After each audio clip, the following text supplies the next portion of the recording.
Dibre haYamim bet 2 Chronicles Chapter 35. And Yoshayahu performed the Pesach to Yah in Jerusalem, and they slew the Pesach on the 14th day of the first new moon. And he set the priests in their duties and strengthened them for the service of the house of Yah.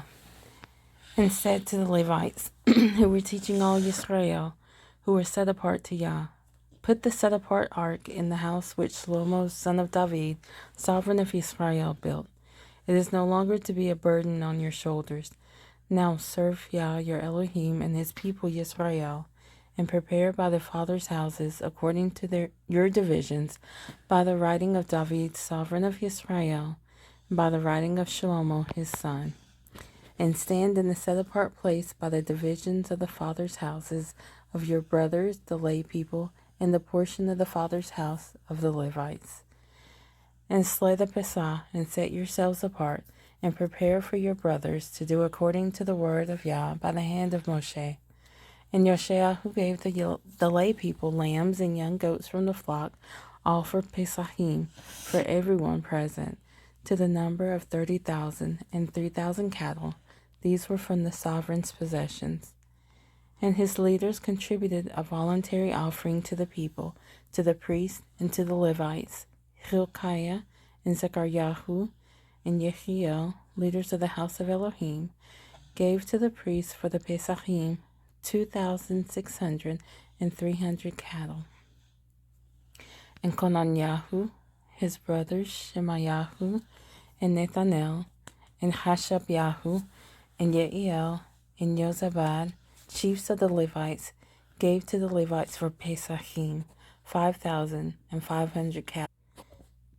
And the service was prepared, and the priests stood in their places, and the Levites in their divisions, according to the command of the sovereign. And they slew the Pesach, and the priests sprinkled out of their hands while the Levites were skinning. And they removed the ascending offerings to give them to the divisions of the fathers' houses of the lay people, to bring to Yah, as it is written in the book of Moshe, and the same with the cattle. So they roasted the Pesach with fire according to the right ruling, and they boiled the set-apart offerings in pots and in cauldrons and in bowls, and brought them speedily to all the lay people. And afterward they prepared for themselves and for the priests, because the priests, the sons of Aharon, were offering ascending offerings and fat until night. So the Levites prepared for themselves and for the priests and the sons of Aharon. And the singers, the sons of Asaph, were in their places, according to the command of David, and Asaph, and Herman, and Yeduthan, the seer of the sovereign, and the gatekeepers at each gate did not have to leave their position, because their brothers the Levites prepared for them. And all the service of Yah was prepared that day to perform the Pesach, and to offer ascending offerings on the slaughter place of Yah, according to the command of sovereign Yoshayahu. And the children of Israel who were present performed the Pesach at the time, in the festival of Matzot, for 7 days.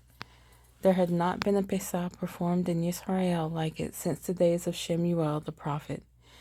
And none of the sovereigns of Israel had performed such a Pesach as Josiah performed, with the priests and the Levites and all Yehuda and Israel who were present, and the inhabitants of Jerusalem. In the 18th year of the reign of Yoshayahu, his Pesach was performed. After all this, when Yoshayahu had prepared the house, Necho, sovereign of Mitzrayim, came up to fight against Carchemish by the Euphrates, and Yoshayahu went out against him. And he sent messengers to him, saying, What have I to do with you, sovereign of Yehuda? I am not coming against you this day, but against the house with which I am fighting. For Elohim commanded me to make haste. Leave Elohim alone, who is with me, lest he destroy you. However, Yoshayahu would not turn his face from him, but disguised himself to fight against him, and did not listen to the words of Necho from the mouth of Elohim, and came to fight in the valley of Megiddo.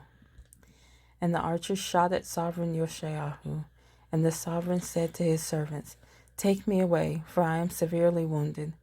And his servants took him out of that chariot, and put him in the second chariot that he had, and they brought him to Jerusalem. And he died and was buried in one of the burial sites of his fathers. And all Yehuda and Jerusalem were mourning for Yoshayahu. And Yirmiyahu lamented for Yoshayahu.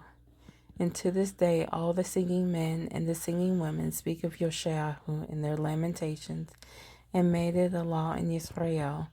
And see, they are written in the laments, and the rest of the acts of Yoshayahu, and his loving commitment according to what was written in the Torah of Yah, and his acts from the first to the last. See, they are written in the book of the sovereigns of Israel and Yehuda.